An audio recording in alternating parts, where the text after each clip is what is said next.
ప్రార్థన చేసుకుందాం. కళ్ళు మూసుకుందాం. పరిశుద్ధుడా దయగల తండ్రి, మీ సన్నిధి కోరుకుంటున్నారు. మమ్మల్ని ప్రేమించి ప్రభా ఈ దినాన్ని చూసే భాగ్యం మాకు ఇచ్చావు. ఈ శయానికి స్తుతులు స్తోత్రాలు.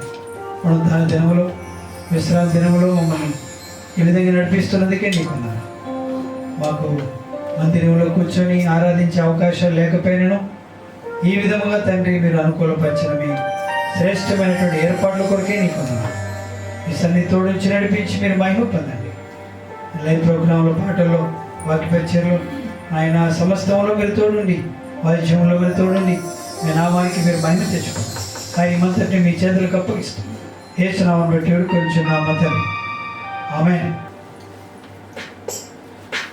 నమ్మకమైన దేవుడవైనా నీవే చాలు యేసయ్యా.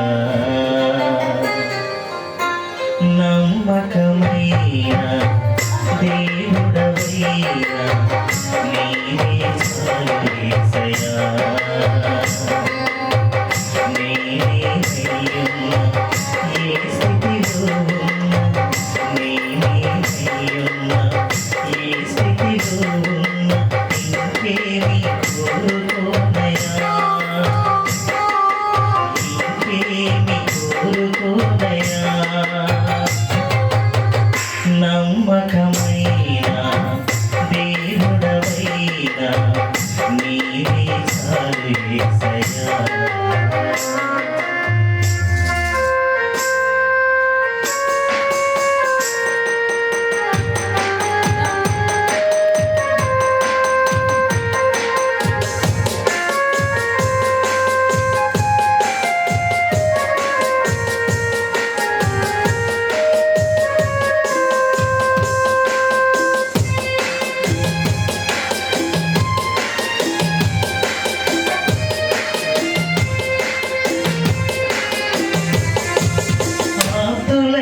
వారే హాని చేయ చూసిన మిత్రులే నిలువకుండినా,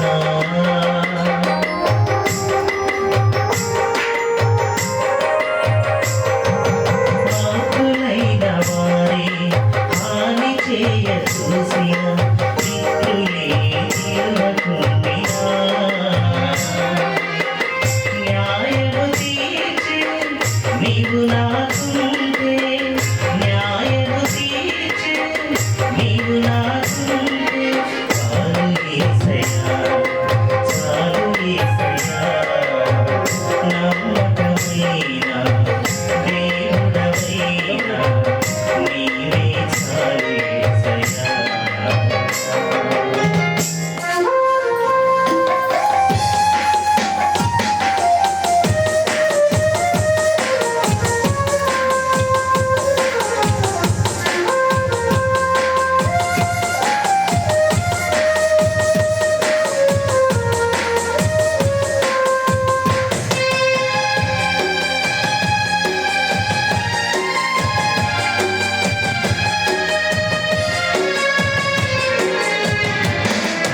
జ్ఞానమంత చూపి శక్తి ధార పోసిన కష్టమే మిగులుచుండినా,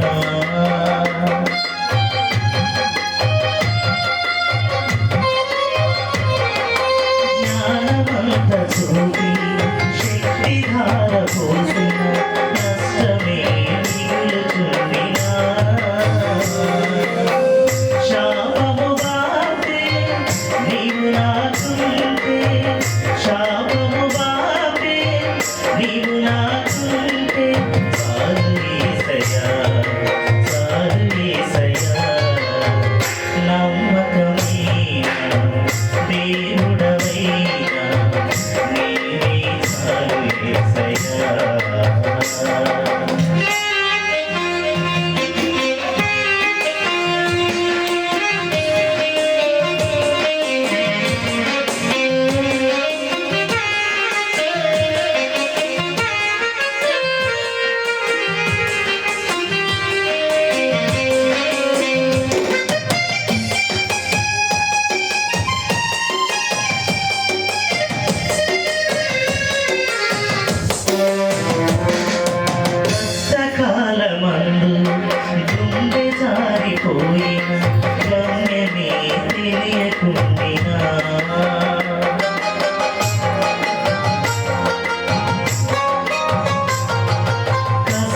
కాలమందు గుండె జారిపోయిన గమ్యమే తెలియకున్నా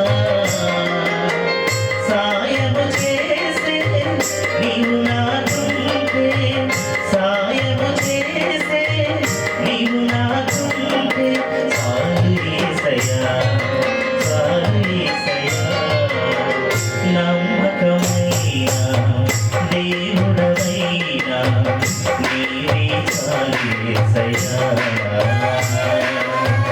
నమ్మకమైన దేవుడవైనా నీవే చాలు యేసయ్యా నేనేమయ్యున్నా ఏ స్థితిలో ఉన్నా నేనేమయ్యున్నా ఏ స్థితిలో ఉన్నా ఇంకేమీ కోరుకోనయా ఇంకేమీ కోరుకోనయా నమ్మకమైన దేవుడవైనా నీవే చాలు యేసయ్యా ఎడబాయని నీ కృపా నన్ను విడువదు ఎన్నటికీ.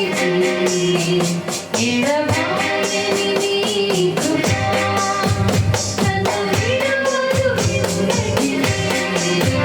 యేసయ్యా నీ ప్రేమానురాగం నన్ను తాయును అనుక్షణం. యేసయ్యా నీ ప్రేమానురాగం నన్ను తాయును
దేవుని వాక్యం నుంచి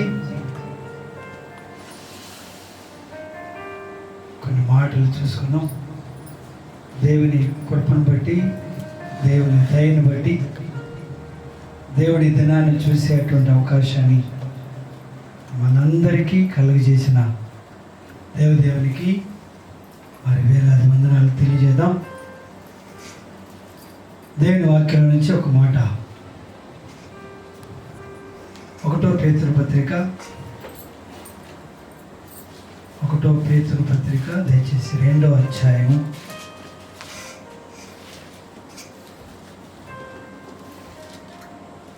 2వ అధ్యాయం మొదటి నుండి చదువుదాం. 2వ అధ్యాయము మొదటి నుండి.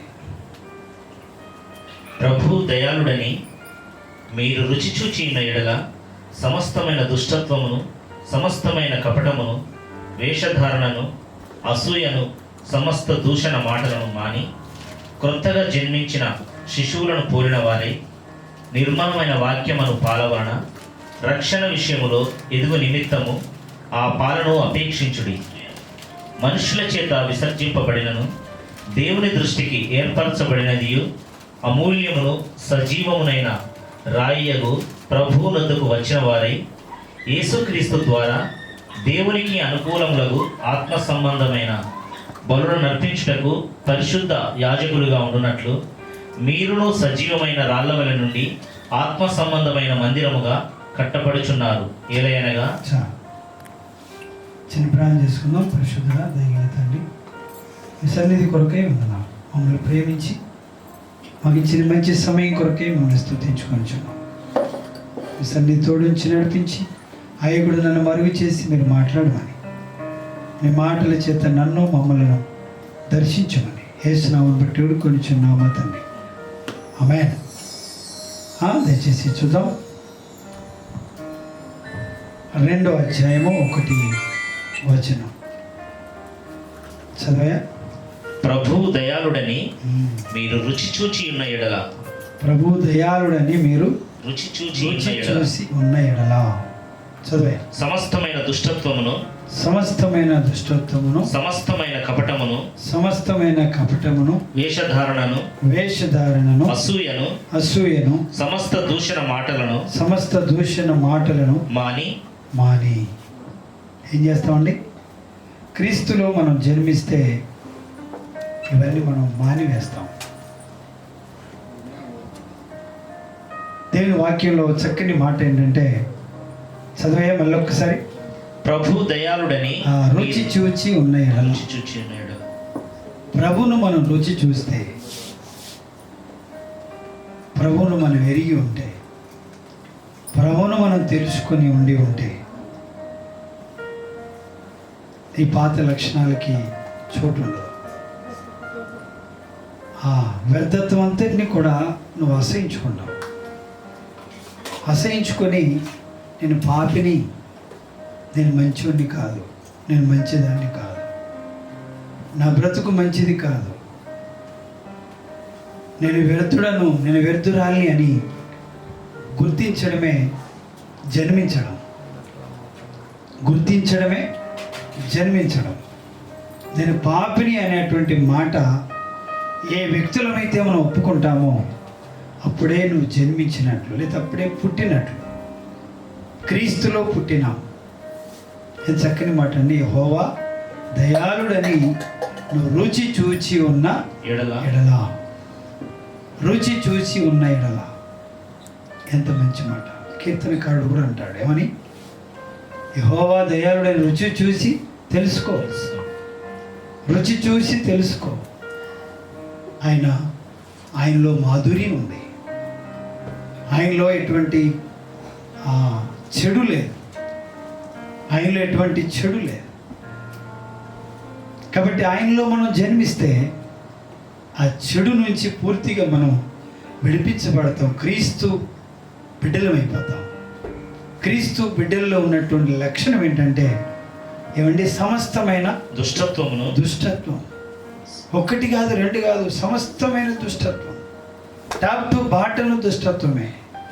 మనిషిలో ఉన్నటువంటిది అంతా కూడా మంచి అనేది లేదు, మంచి అనేది లేదు. పావుకి తలలో విషం ఉంటుంది,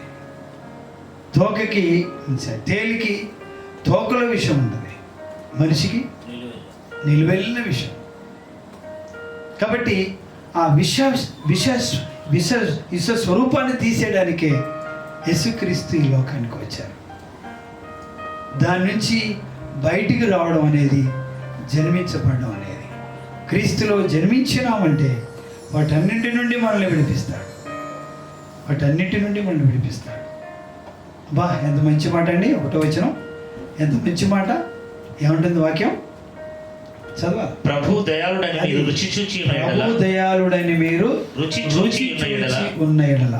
ప్రభు తెలుసా? మీకు తెలుసా ప్రభు తెలుసా అంటే నాకు ఏం తెలియదండి, యేసుక్రీస్తుని క్రాసే కదండి. యేసుక్రీస్తుని ఇట్లా ఉంటాడు, దయాలు గొర్రె ఎత్తుకొని ఉంటాడు కదండి, గొర్రె పిల్లలు ఎత్తుకొని ఉండేట ఆయన వేసుకుని నాకేం తెలియదండి. చదవమాట. యెహోవా ప్రభు దయాళుడని మీరు రుచి చూచి ఉన్న ఎడల. ఎట్లా తెలుసుకోగలిగారు? యేసుక్రీస్తును ఎలా తెలుసుకోగలిగినారు అంటే, ఎలా తెలుసుకోగలుగుతామంటే, ఆయన తెలుసుకోవడం అంటే ఏంటంటే దుష్టత్వం నుంచి బయట, సమస్తమైన దుష్టత్వమును, ఏమండి దుష్టత్వం నుంచి బయటికి రావడమే. ఆ పాపంలో నుంచి జీవుల్లోనికి దాటడం, ఆ పాప శాప స్థితిలో నుంచి దేవుడు మనల్ని చెప్పండి జీవుల్లోనికి దాటిస్తాడు. ఇదొక జన్మ. ఏమండి ఫస్ట్ మనం తల్లి గర్భంలో జన్మించాం, మరొక జన్మ ఉంది. నికోదేము ప్రవక్త ఏమండి, నికోదేము గారు అంటాడు ఏంటి, ఒకడు కృతగా జన్మిస్తేనే కానీ అది దేవుని రాజ్యంలో చూడలేడని యేసు ప్రభు నికోదేముతో చెప్పాను. 3వ అధ్యాయం, యోహాను సువార్త 3వ అధ్యాయం 3వ వచనంలో మంచి చక్కని మాట వ్రాయబడింది. అందుకు నికోదేమో, ముసలివాడన నాయన మనుషుడిని ఎలాగూ జన్మింపగలను? 2వ వారు తల్లి గర్భమందు ప్రవేశించి జన్మించగలడా అని ఆయనను అడగగా, యేసుటను ఒకడు నీటి మూలముగాను ఆత్మ మూలముగాను జన్మిస్తేనే గాని దేవుని రాజ్యంలో ప్రవేశింపలేడని నీతో నిశ్చయముగా చెబుచున్నాను. ఏమండి, కాబట్టి శరీర జన్మ ఉంది, ఆత్మ జన్మ ఉంది. ఏమండి, దేవునిలో మనం జన్మిస్తే ఎక్కడి నుంచి బయటకు వస్తాం? అది ప్రవక్తగా ఉన్నాడు కానీ అతనికి ఆ సంగతి తెలియదని. ఏమంటే మళ్ళీ నేను తల్లి గర్భంలోకి ఎట్లా వెళతాను? ఏమండి, క్రీస్తులో మనం జన్మిస్తే చెప్పండి, క్రీస్తులో మనం జన్మిస్తే ఆ జన్మ యొక్క ఆ యొక్క భావాలు లేదా రిజల్ట్స్ ఎట్లా ఉంటుందంటే, సమస్త దుష్టత్వం నుండి, సమస్తమైన దుష్టత్వం నుండి ఇంకా నువ్వెవరికి హానికరంగా ఉండవు, నువ్వెవరికి ఇబ్బందికరంగా ఉండవు, నువ్వెటువంటి అపాయానికి చోటు లేకుండా ఉంటావు. ఎంత చక్కని సంతోషాన్ని కలిగిస్తావు. క్రీస్తులో జన్మిస్తే ఎంత అద్భుతం, ఎంత అద్భుతం. నీ వినికిడిలో ఉన్న వారందరికీ ఆనందం, సంతోషం, సమాధానం. కాబట్టి అందుకనే నికోదేము గారు ప్రవక్తగా ఉన్నాడు కానీ ఆయనకి సంగతి తెలియకుండా ఆయన ఏమన్నా జన్మించడం అంటే ఏమనుకుంటాడంటే మళ్ళీ తల్లి గర్భంలోకి వెళ్ళి జన్మించడం అనుకుంటున్నాడు. కానీ క్రీస్తు మాట ఏంటంటే, ఒకడు నీటి మూలముగాను ఆత్మ మూలముగాను జన్మిస్తేనే గాని దేవుని రాజ్యంలో ప్రవేశింపలేడని నీతో నిశ్చయముగా చెప్తున్నాను. కాబట్టి శరీరం మూలముగా జన్మించినది శరీరమును, ఆత్మ మూలముగా జన్మించినది ఆత్మీయునై ఉన్నది. కాబట్టి చూడండి, శరీర సంబంధి శరీరానుసారంగా వాటి మీద మనసు వస్తాడు, ఆత్మానుసారం వాటి మీద మనసు వస్తాడు. కాబట్టి ఆయన ఆత్మసారమైన వ్యక్తిగా ఉన్నాడు కానీ అతనికి ఇంకా ఆత్మ లక్షణాలు తెలియదు.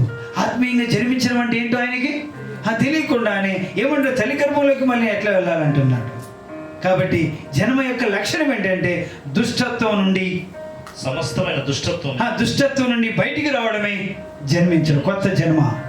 ఎవడైనా క్రీస్తునందు ఉండేలా వాడు నూతన సృష్టి, పాతవి గతించును, ఇదిగో సమస్తమును క్రొత్తమై.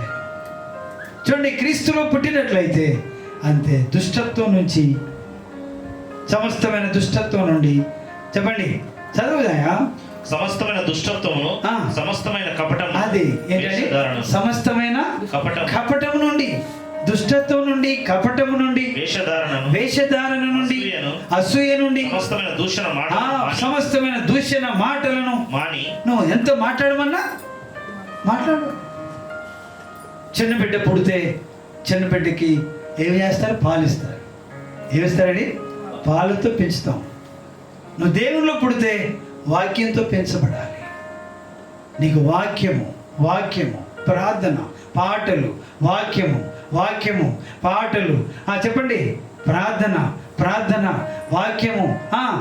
బైబిల్ చదువుతావు, ప్రార్థన చేస్తావు, పాటలు పాడుతావు, సాక్ష్యం ఇస్తావు.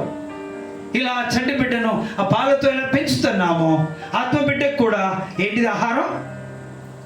వాక్యం అనేటువంటి పాలు. ఏంటండి? వాక్యం అనేటువంటి పాలతో పెంచబడకపోతే, చెప్పండి, పాలు పెట్టి పెంచకపోతే బిడ్డకి ఎంత బలం ఉండదో, వాక్యముతో నువ్వు పెంచబడకపోతే అంతే, నువ్వు అంత బలహీనమైపోతావు. బలహీనమైపోయి ఏమవుతావు అంటే దుష్టత్వంలోకి వెళ్ళిపోతావు. దేనికి వెళ్ళిపోతావు? పాపమును జయించలేవు, మోసమును జయించలేవు, అక్రమాన్ని జయించలేవు, అన్యాయాన్ని జయించలేవు, లోకమును జయించలేవు, బలహీనమైపోతావు. పసిబిడ్డకు వాక్యము, పాలు, తల్లి పాలు ఎంత ముఖ్యమో ఆత్మ బిడ్డకు కూడా, ఆత్మానుసారంగా జీవించేటువంటి వ్యక్తులకు కూడా దయచేసి వాక్యము ముఖ్యం. ఏంటండి? వాక్యం. చాలామంది ఈ రోజుల్లో మనుషులు ఏం చూస్తారు? స్వస్థత, స్వస్థత, స్వస్థత. ఆ స్వస్థతకి ఎక్కువ ప్రాముఖ్యత ఇస్తున్నారు, కానీ అంతకంటే గొప్పవి ప్రక్కన పెట్టేస్తున్నారు. అంతకంటే గొప్పది, అంతకంటే గొప్పది దేవుని వాక్యం. అంతకంటే గొప్పది దేవుని వాక్యం. శూన్యముగా, లోతుగా మనం చదివి వాక్యాన్ని లోతుగా మనం ఆయన సత్యాన్ని గుర్తించి నడుచుకునేటువంటి వ్యవస్థ ఎంతో ఉండింది. కానీ మనుషులు దేంట్లో వెళ్ళిపోతున్నారంటే స్వస్థత. ఏం స్వస్థత? శరీర స్వస్థత. మళ్ళీ ఇంకొక స్వస్థత ఉంది. ఏ స్వస్థత? ఆత్మ స్వస్థత. అసలు ఆత్మ స్వస్థతకి మనుషులు చోటు ఇవ్వట్లేదు. మనుషులు ఏ స్వస్థతకు చోటిస్తున్నారంటే శరీర స్వస్థత. శరీరం ఏముందండి? ప్రాణం పోతే మట్టి అయిపోతుంది, మా శరీరం మన్ను అయిపోతుంది. నువ్వెంత స్వస్థపడినా నువ్వు మన్ను అయిపోతావు చనిపోతే. నువ్వు బతికి స్వస్థత పడి బతికి దేవుని వాక్యానుసారంగా లోతుగా నడిపించబడుతున్నారా అంటే అలా కాదు. మరి ఎక్కువగా స్వస్థత పొందిన తర్వాత తప్పిదవుల్లోకి వెళ్ళిపోతున్నారు. ఇంకొక ముఖ్యమైన స్వస్థత ఉంది. ఏంటా స్వస్థత అంటే?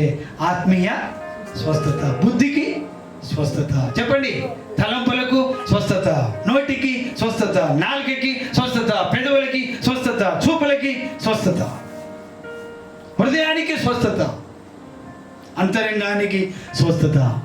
కానీ ఈ స్వస్థతకి ప్రజలు చోటివ్వట్లేదు. కానీ ఏమండి, అంత శరీర సంబంధమైన స్వస్థత ధరకే మనుషులు ఎక్కువగా చెప్పండి ఎక్కువగా చోటిచ్చి పరుగులు వేస్తూ ఉన్నారు, పరుగులు తీస్తూ ఉన్నారు. కాబట్టి వాక్యం చదవాలి, వాక్యము వినాలి, వాక్యాన్ని ప్రార్థించాలి. చెప్పండి అన్ని రకాల. ఏంటి ప్రార్థన అంటే? నేను పాపిని, ఏమండి క్రీస్తులో పుట్టినానంటే నువ్వేం గుర్తిస్తావు? నేను మంచివాడిని కాదు, నేను మంచిదాన్ని కాదు, నేను నాలో ఏ మంచి లేదు అని గ్రహిస్తావు. క్రీస్తులో పుట్టడం అంటే అది సత్యం. నువ్వు నిజంగా క్రీస్తులో పుట్టినావు అన్నట్టు గుర్తు ఏంటంటే, చెప్పండి, ఏదో పైకి గొప్పలు చెప్పుకోవడం కాదు. నువ్వు క్రీస్తులో పుడితే గొప్పలు చెప్పుకోవు. నువ్వు క్రీస్తులో పుడితే మాత్రం నువ్వు ఏం చేస్తావు? నువ్వు తీసేసుకుంటావు. నీ స్థితిని నువ్వు గుర్తిస్తావు, నీ స్థితిని నువ్వు గమనిస్తావు, నీ పాప లక్షణాన్ని నువ్వు గుర్తిస్తావు. నేను మనిషినా పశువునా అన్నట్లుగా ఫీల్ అయిపోతావు. ఆ ఫీలింగ్స్ రావట్లేదంటే ఇంకా నువ్వు క్రీస్తులో జన్మించనే. అందుకనే దేవుని వాక్యం సెలవిస్తూ ఒకడు ఏంటి, దేనిలో కొత్తగా జన్మిస్తేనే దేవుని రాజ్యంలో ప్రవేశిస్తావు. దేవుని రాజ్యంలో ప్రవేశించాలంటే దుష్టత్వం మొత్తం విడిచిపెడతావు. ఏమండి, దుష్టత్వం నుండి ఏం చేస్తాం? మనం విడిపించబడతాం. చక్కని మాట మరొకసారి చదివి వినిపించు. ఏం చక్కని మాట అండి. ప్రభు దయాళుడని. దేవుడు ఎవరండి? దయాళుడు. ఆయన దయాళుడే ఏం చేస్తాడు? ఆయన దయగల దేవుడు ఏం చేస్తాడంటే నిన్ను దుష్టత్వం నుంచి బయటికి తీసుకొస్తాడు, నీ కుటుంబాన్ని సమాధానంతో నింపుతాడు, ఎప్పుడైతే నీలో నుంచి దుష్టత్వం పోతుందో, కపటం పోతుందో, కపటం నుంచి బయటకు వస్తావో. చెప్పాలా? చదవాలా? సమస్తమైన దుష్టత్వమును, సమస్తమైన కపటమును, వేషధారణ, అసూయను, సమస్త దూషణ మాటలను సమస్త దూషణ మాటలను మాని. చిన్నప్పటికి వస్తాయా అవి? పుట్టిన పిల్లడికి బూతులు వస్తాయా? పుట్టిన పిల్లలకు బూతులు వస్తాయా? పోకీ లక్షణాలు తెలుస్తాయా? కపటం తెలుస్తుందా? ఈ రకమైన ఏవి కూడా వారికి ఉండవు. అయితే నువ్వు క్రీస్తులో జన్మించినట్లయితే ఇవేవి కూడా నీలో ఉండవు. అవి ఉంటున్నాయి అంటే ఇంకా నువ్వు జన్మించనే, నీకు ఇంకా క్రొత్త జన్మ రాలేదు. నువ్వు క్రొత్తగా జన్మించాలి. ఏమండి? దేవుని వాక్యం అనే పాలుతో మనం ఏం చేయాలి? పోషించబడాలి. అందుకని వాక్యం చదవాలి, వాక్యాన్ని ధ్యానించాలి, ప్రార్థించాలి. మోకాల మీద ఏకాంతముగా, ఒంటరిగా, గ్రూపుగా, మందిరములో ఏకాంతముగా ప్రార్థన చేస్తూ ఉండాలి. క్రీస్తుతో ఎక్కువగా నువ్వు సహవాసం చేయాలి. క్రీస్తుతో ఎక్కువ నువ్వు సహవాసం చేసినప్పుడు నీలో ఉన్న దుష్టత్వం నుంచి నువ్వు బయటికి వస్తావు. అందుకనే చిన్నపిల్లలు ఏం చేస్తారండి?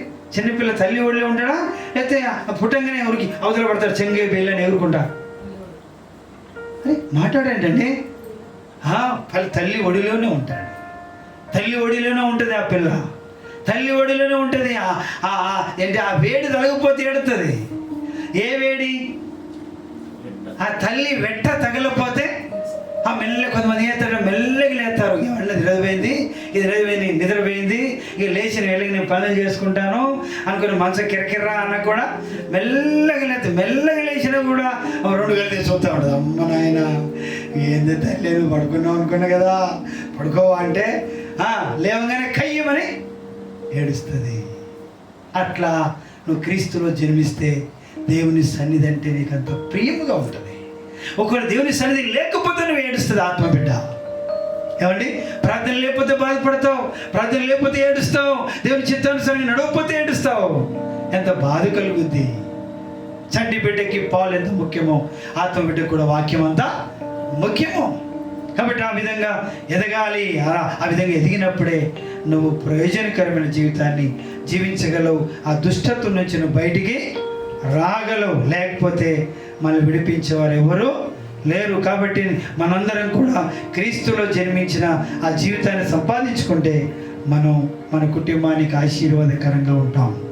మన కుటుంబానికి మనం ఆశీర్వాదకరంగా ఉంటాం. ఒక మాట దయచేసి లూకాసు వార్త 14వ అధ్యాయం దయచేసి ఒక మాట చూసుకుందాం.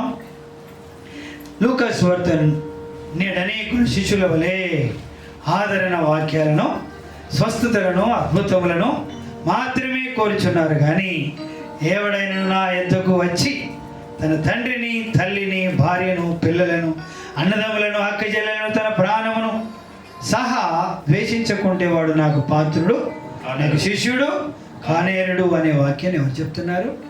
ఏమండి? స్వస్థతలు, అద్భుతాలు, స్వస్థతలు, అద్భుతాలు, ఆశీర్వాదాలు, దీవెనలు, దీవెనలు, ఆశీర్వాదాలు, ఆశీర్వాదాలు, దీవెనలు, దీవెనలు, ఆశీర్వాదాలు, ఆశీర్వాదాలు, దీవెనలు. ఏమండి? ఎంత చక్కని మాట. ఏమంటుంది వాక్యం? చదివారండి? తీసారా? 24, 14, 25 వచనం. బహు జన సమూహంలో ఆయనతో కూడా వెళ్ళుచున్నప్పుడు ఆయన వారి తట్టు తిరిగి, ఎవడైనను నా యుద్ధకు వచ్చి తన తండ్రిని, తల్లిని, భార్యను, పిల్లలను, అన్నదమ్ములను, అక్క చెల్లెండ్లను, తన ప్రాణమును సహా ద్వేషింపకుంటే వాడు నా శిష్యుడు కానేరడు. అది ఏంటండి? అరే ఇవి ముఖ్యమైనవి. స్వస్థత, అద్భుతం, ఇది గొప్ప అద్భుతం, ఇది గొప్ప స్వస్థత. మనిషి ఏం చేయాలంటే క్రీస్తు కొరకు ఏం చేయాలి? సమస్తం వదులుకునేటువంటి ఆ గొప్ప మెట్టు, ఆ గొప్ప స్వస్థత రావాలి. ఏమండి? ఆయన పేరేంటి? ఎలీషా ప్రవక్త. ఏమండి? ఎలీషా ఎన్ని అరకలు? 12 అరకలు. ఏంటండి? 12 అరకలను విడిచిపెట్టి ఏలియా వెంబడి వెళ్ళిపోయాడు. సమస్తం అందులో ఉన్న ఒక నాగలి మొత్తం తీసి నరికి వంట చేసి ఆ ఎద్దులను వధించి వంట చేసి ఏలియాతో వెళ్ళిపోయాడు. త్యాగపూరితమైన విధానం. ఇప్పుడు ఈ రోజుల్లో మనుషులు చూసేది ఏంటంటే ఇడిచిపెట్టిపోవడం కాదు, ఏంటంటే కలుపుకోవడానికి ఇష్టపడుతున్నారు. ఏమన్నా పొగొట్టుకోవడానికా నీ విశ్వాసము, లేకపోతే కలుపుకోవడానికా? లాభం కలిగితే ముందుకు వెళ్ళేది అది విశ్వాస లక్షణం కాదు, అది గొప్ప స్వస్థత లక్షణం కాదు.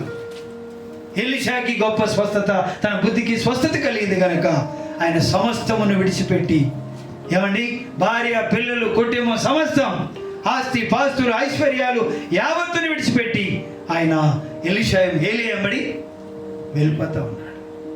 ఏమండి, వెళ్ళిపోతా ఉన్నాడు. అన్ని వదులుకొని వెళ్ళిపోతున్నాడు. ఈ రోజుల్లో మనుషుల్ని చూస్తే చెప్పండి, అన్నీ కావాలని పరిగెత్తున్నారు. ఏమండి, పరుగులు అన్నీ కావాలని పరుగులు తీస్తున్నారు. ఆయన అన్ని వదులుకొని పరిగెత్తున్నాడు. ఆయన బుద్ధికి స్వస్థత ఎంత అద్భుతం. కాబట్టి ఎలాంటి పరిస్థితులు కలిగినా ఆయన అడుగు వెనక్కి వేయలేడు.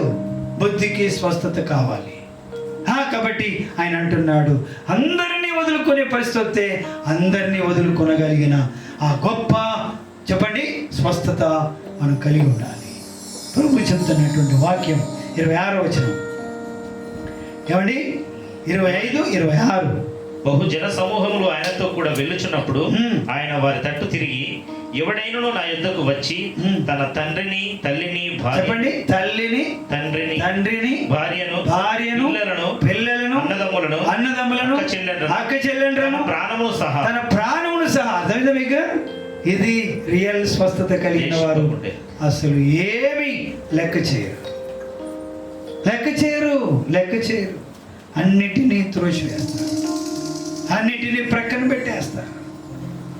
కాబట్టి అలాంటి గొప్ప స్వస్థత మనం కలిగి ఉన్నప్పుడు క్రీస్తును మనం గణపరచగలుగుతాం, క్రీస్తును మనం మహిమపరచగలుగుతాం.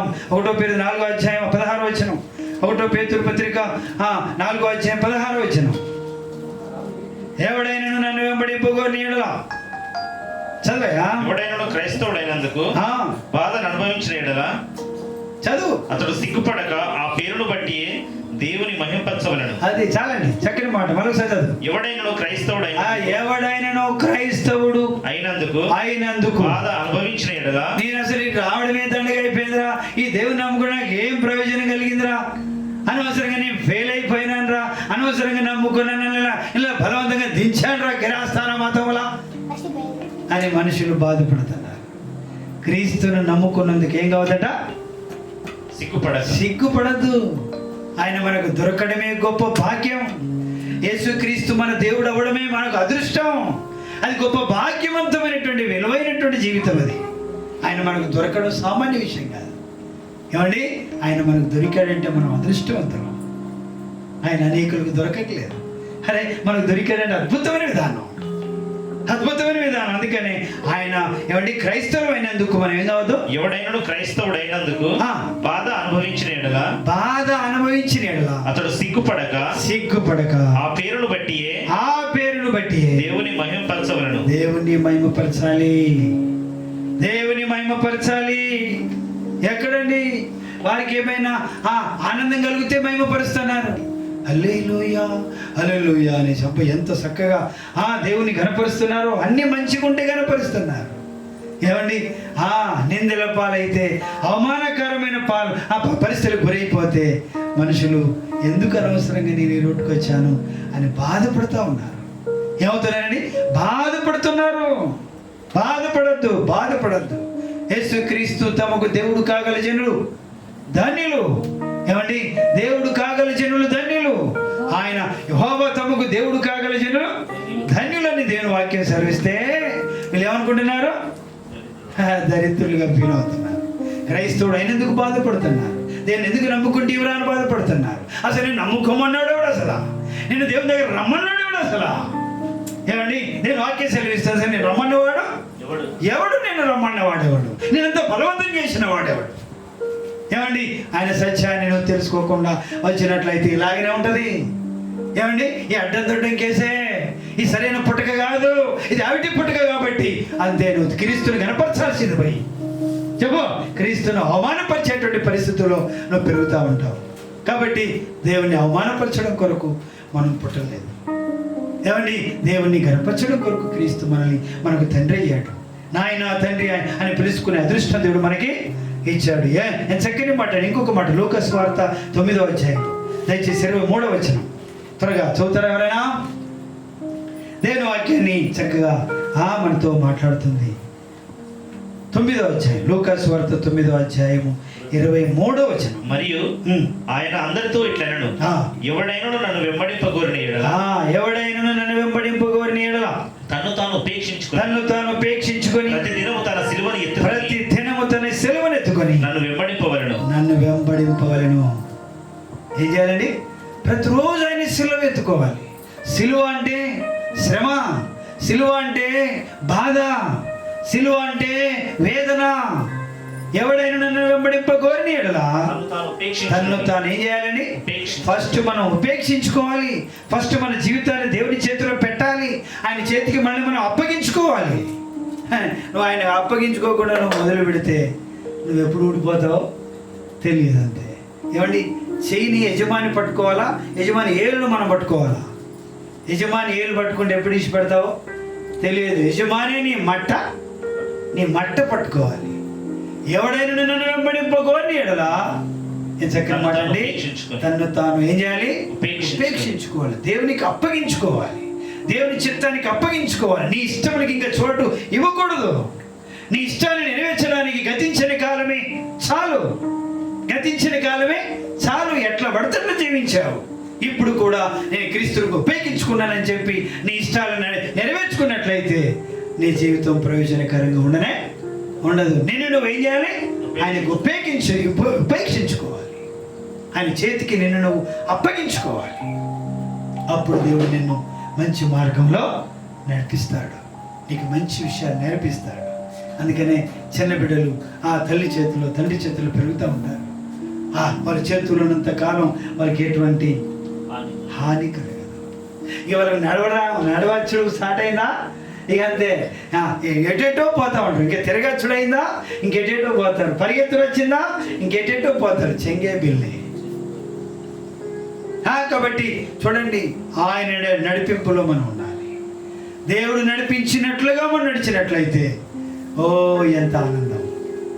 కాబట్టి దయచేసి యెహోవా దయాళుడని రుచి చూచి ఉన్న ఏం చేస్తాం? సమస్తమైనటువంటి దుష్టత్వం నుంచి మనం బయటికి వస్తాం. దేవుడు మనల్ని గొప్ప స్వస్థత ఇచ్చి మనల్ని వాడుకుంటాడు. గొప్ప జయం ఇచ్చి మనల్ని వాడుకుంటాడు. మనలో ఉన్నటువంటి ఆ మస్టంతా తీసివేసి ఆయన చిత్తంలోకి మనం తీసుకుని వెళ్ళి ఆయన చేతిలో వాడబడే పాత్రలను సిద్ధపరచుకుంటాడు. ఆయన కొరకు వాడుకుంటాడు. కాబట్టి దయచేసి మనం ఆయనని తెలుసుకున్నాం అనుకున్నట్లయితే, యేసుక్రీస్తును తెలుసుకోవడం అంటే ఏంటి? దుష్టత్వం నుంచి బయటికి రావడమే. క్రీస్తునకు పరిచయం అంటే ఏంటి? దుష్టమైనటువంటి ఆ పద్ధతి నుంచి బయటికి రావడమే. క్రీస్తును తెలుసుకున్నావు అన్నట్టు గుర్తు. క్రీస్తుని ఎరిగి ఉన్నాను అన్నట్లయితే చెప్పండి, కపటం నుంచి బయటికి రావాలి. ఇంకోటి అసూయ నుంచి బయటికి రావాలి. ఆ దూషణ మాటల నుంచి బయటికి రావాలి. వేషధార నుంచి బయటికి వస్తావు. ఆయనలో పుట్టిన వారికి ఇలాంటి గుణ లక్షణాలు ఉండవు. కాబట్టి ఆ క్రీస్తు అంత చక్కని గొప్ప విషయాన్ని మనకి ఇవ్వడానికి ఆయన లోకానికి వచ్చారు. కాబట్టి ఆయనలో ఆయన చిత్తానుసారంగా నడుద్దాం. ఆయన నామాన్ని కనపడదాం. మనల్ని మనం సంతోషపరచుకుందాం. ఆయన నామాన్ని కనపడదాం. ఆయన మనకిచ్చిన సంతోషాన్ని మనం అనుభవిద్దాం. ఆయన్ని కూడా సంతోషపెట్టేటటువంటి గొప్ప నడిపింపుల్ని మనం కలిగి ఉందాం.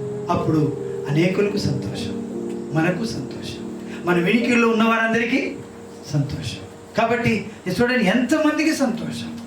కుమారుడు పుట్టిన ఎంతమంది సంతోషం. యోహాను పుట్టినందువల్ల అనేకులు సంతోషించారు. అరే, క్రీస్తులో మనం పుడితే అనేకులు సంతోషించాలి. క్రీస్తు పుట్టడం ద్వారా యేసు క్రీస్తు పుట్టడం ద్వారా లోకమంతరికి సంతోషం. యోహాను పుట్టడం ద్వారా అనేకులకి సంతోషం. నువ్వు నేను పుట్టడం ద్వారా మరి అనేకులకు సంతోషమా? నీ భార్యకు సంతోషమా? నీ తల్లిదండ్రులకు సంతోషమా? నీ అన్నదమ్ములకు సంతోషమా? నీ అక్కచెల్లెలకు సంతోషమా? నీ ఇరుగు పొరుగు సంతోషమా? నీ అత్తమాకు సంతోషమా? ఏంటండి, ఎంతోమందికి సంతోషకరముగా నువ్వు జీవిస్తున్నావు. అది క్రీస్తులో పుట్టిన జీవితం అని మనం చెప్పుకోవచ్చు. కాబట్టి క్రీస్తు ఎంత చక్కనైనటువంటి మార్పును మన జీవితానికి వస్తున్నాడు. కాబట్టి ఆయన చేతికి మనం అప్పగిస్తే ఆయన మనం తీర్చిదిద్దుతాడు. మనకు మంచి కొత్త జన్మ మనకి ఇస్తాడు. ఆ జన్మ ద్వారా ఎంతమందికి సంతోషం. కాబట్టి అలాంటి జన్మ నాకు ఈ ప్రభు అని అన్నవా. ఒకడు నీటి మూలముగాను, ఒకడు ఆత్మ మూలముగాను. చూడండి, నువ్వు మారు మనసు పొందు, నువ్వు బాప్తిసం తీసుకో, నువ్వు మార్పు చెంది బిడ్డల వంటి వారైతేనే పరలోక రాజ్యంలో ప్రవేశిస్తారు. బిడ్డల వంటి మనసు, ఏ మనసు అనేది? బిడ్డల వంటి మనసు. చిన్న బిడ్డల మనసు అది చాలా గొప్పది. ఏమండి, వారు కడుపులో పెట్టుకోరు, ఏమండి, వాళ్ళు పగ పట్టరు, వారికి ఎటువంటి ఆ కుట్ర ఉండదు, అసూయ ఉండదు, చిన్న బిడ్డలకు ఉండదు. ఒకడు ఏంటి ఏమంటున్నాడు? ఏమంటే వాక్యం ఏమంటుంది? కదండి, హెంట్ చక్కటండి, మార్పు చెంది బిడ్డల వంటి వారైతే, మార్పు చెంది బిడ్డల వంటి వారైతే. మనం బిడ్డల వంటి వారం కావాలి. అక్కడ ఏం రాయబడిందంటే జన్మించాలి. ఒకడు కొత్తగా జన్మించాలి. శిష్యులను పోలిన వారంగా ఉండాలి. శిష్యులను పోలిన వారంగా ఉండాలి. చిన్నపిల్లలు ఎలా ఎదుగుతున్నారో ఆత్మీయంగా మనం అలా ఎదగాలి. వాళ్ళ పాలతో ఎదుగుతున్నారు, మన వాక్యంతో ఎదగాలి. ప్రతి వాక్యము మన జీవితంలో నెరవేర్చుకోవడానికి అవకాశాన్ని ఇవ్వాలి. అది మనం తినాలి, అది మనం త్రాగాలి. అప్పుడు అది మనకు బలం ఇస్తుంది. అప్పుడు ఎన్ని శోధనలైనా జయించగలుగుతావు, ఎన్ని నిందలైనా, ఎన్ని అవమానాలైనా నువ్వు భరించగలుగుతావు. ఎందుకు భరించట్లేదంటే నీకు బలం లేదు. ఏమండి, నువ్వు వాక్యాన్ని తాగుతలేవు, నువ్వు వాక్యాన్ని తింటలేవు, నీకు సరైన పోషక పదార్థం అందట్లేదు. అందుకే నేను ఒక్కిరి బిక్కిరి అయిపోతున్నావు, నువ్వు జారిపోతున్నావు. కారణం ఏంటంటే నీ వాక్యానికి చోటు నీ హృదయంలో లేదు. అందుకని తల్లి పాలు ఉన్న వాళ్ళు ఉంటా ఎట్లుంటారు? దుడ్డు బుక్కల్లాగా ఉంటారు. అదే డబ్బా పాలు కొని తెచ్చిపోతే ఆ మనిషి లడ్డు కనపడతాడు, తట్టెత్తితే చెవుట్లో చేస్తూ ఉంటాయి. ఏమైంది నీకు అంటే బలము లేదు. ఏం లేదు? బలము లేదు. తల్లి పాలు బలమిస్తుంది. ఎంత వరకైనా ఎంత పనిని చేస్తాడు. అలాగే దేవుని వాక్యం నీలో ఉంటే ఎన్ని నిందలైనా భరిస్తావు, ఎన్ని కష్టాలైనా భరిస్తావు. అలాగూ నువ్వు వాక్యం చదువుతున్నావా? బైబిల్ చదువుతున్నావా? నీవు వాక్యాన్ని వింటున్నావా? ప్రార్థన చేస్తున్నావా? పాటలు పాడుతున్నావా? ప్రభుని స్తుతిస్తున్నావా? ఆయన సాక్షిగా బ్రతుకుతున్నావా? అనేక చోట్ల ఆయన సాక్షిగా నిలబడుతున్నావా? అప్పుడు నీకు బలం పెంచుకుంటావు, క్రీస్తు కొరకు స్థిరంగా నిలబడతావు. ఏదైనా విడిచిపెట్టడానికి ఇష్టపడతావు, ఏదైనా వదిలిపెట్టడానికి ఇష్టపడతావు. ఎందుకంటే నీ క్రీస్తు బలం నీకు అందుతుంది. అట్టి శ్రేష్టమైన వారంగా ఉందాం, ప్రభు నామాన్ని కనపడదాం, అట్టి వారికి సర్దుపడదాం. దయచేసి నువ్వు ఎక్కడున్నా కళ్ళు మూసుకో, చిన్న ప్రార్థన చేసుకుందాం. నీ గృహంలో నేను కళ్ళు మూసుకొని ప్రార్థన చేసుకుందాం. నువ్వు ఉన్న స్థలంలో కళ్ళు మూసుకొని ప్రార్థన చేసుకుందాం. నీ జీవితం అనేకులకు ప్రయోజనకులు ఉండాలని ప్రభు నేను రక్షించుకున్నాను. అనేకులకు ఆశీర్వాదకరం ఉండాలని ప్రభు నేను రక్షించుకున్నాను. అదృష్టమైన పరిస్థితి బయటికి రావాలని ప్రభు నేను ఆశపడుతాననే విషయమై అట్టి వారముగా మనం సిద్ధపడదాం. ప్రభు నామాన్ని వేడుకుందాం. నన్ను కూడా ప్రభా మంచి ప్రయోజకురాలు చేయి ప్రభు అని చిన్న ప్రార్థన చేసుకుందాం. మనం ముగించుకుందాం. కళ్ళు మూసుకోండి, దయచేసి ప్రార్థన చేసుకుందాం. పరిశుద్ధుడా, దయగల తండ్రి, నీ సన్నిధి కొరకు వందనాలు ప్రభా. యేసయ్యా, మిమ్మల్ని స్తుతించుకొని చున్నాము తండ్రి. మీరు నాతో మాతో మా అందరితో మీరు మాట్లాడేందుకే నీకు వందనాలు చెల్లించుకొని నేను నీలో జన్మించినని అనుకుంటున్నాను. అయితే నీ వాక్యముతో ప్రభా, నీ వాక్యముతో నేను ప్రభా నింపబడాలి. నీ వాక్యముతో నింపబడినప్పుడు సమస్తమైన దుర్నీతి నుంచి నేను విడిపించబడతాను ప్రభా. ఇది తప్పని నీ వాక్యం నన్ను ప్రభా అర్థం చేస్తుంది నాయన. అట్టి బలహీనమైన స్థితుల నుంచి నేను బయటకు వస్తాను ప్రభా. బలమైన ఆహారం నేను తిన్నప్పుడు నేను బలముగా ఉంటాను. బలహీనమైనది తింటున్నప్పుడు నాకు బలం రాదు, కాబట్టి నేను నీ కొరకు నిలబడలేను. యేసయ్యా, నన్ను జ్ఞాపకం చేసుకోనండి, నీ చిత్తానుసారంగా నడిపించండి. నీకు ఉదయం నేను మళ్ళీ ఎట్లా జన్మించను అంటున్నాడు ప్రభా. దానికి ఒక మంచి స్థానంలో ఉన్నాడు కానీ, ప్రవక్త అనే స్థానంలో ఉన్నాడు కానీ అతనికి సత్యమే తెలియకుండా ప్రభా మీతో మాట్లాడుతూ ఉన్నాడు. అలాంటి వారు ఎంతోమంది ఉన్నారు నాయన. అలాంటి వారు ఎంతోమంది ప్రభా కొట్టిపెట్టులాడుతూ ఉన్నారు నాయన. ప్రతి వారి కళ్ళు మీరు తెరవండి. నీ చిత్తానికి అనుకూలంగా సిద్ధపరచండి. నీ వాక్యానుసారంగా నడిపింపచేయండి. అన్ని వసతుల్ని తీర్చి నడిపించమని నీ వాక్యాన్ని 30 అంతలు 60 అంతలు 100 అంతలు ఫలింపచేయండి. సమస్తమును మీ చేతులకు అప్పగిస్తాం. యేసు నామమును బట్టి వేడుకొనిచున్నాము తండ్రి, ఆమేన్. తండ్రి అయిన దేవుని ప్రేమ, కుమారుని కృప, పరిశుద్ధాత్మని సహవాసం సదాకాలము తోడుండి ఆయనే చేయి పట్టి నడిపించి మన జీవితాల ద్వారా, మన నడిపింపుల ద్వారా తన నామానికి మహిమ తెచ్చుకును గాక. ఆమేన్, ఆమేన్, ఆమేన్. అందరికీ వందనాలు.